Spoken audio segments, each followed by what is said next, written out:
Bandang 1:15 ng hapon nitong Miyerkules, January 11, nang i-report ng isang concerned citizen ang nangyaring holdapan sa isang pawn shop sa General Mariano Alvarez, Cavite, kaya't agad na rumesponde ang mga pulis. Sa nakuwang closed-circuit television o CCTV ng GMA Cavite Police, makikita na tinutukan ng baril ng sospek ang biktima habang hinihingi ang pera mula sa kaha. Sa takot ng biktima, agad na ibinigay nito ang pera at nagtago sa ilalim ng lamesa.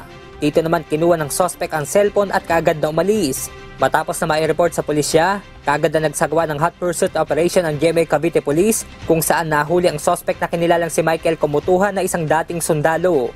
Na-recover sa sospek ang isang Glock caliber .40 na baril, mga bala, hand grenade, 3 unit ng cellphone at nasa 3 pakete ng hinilalang shabu.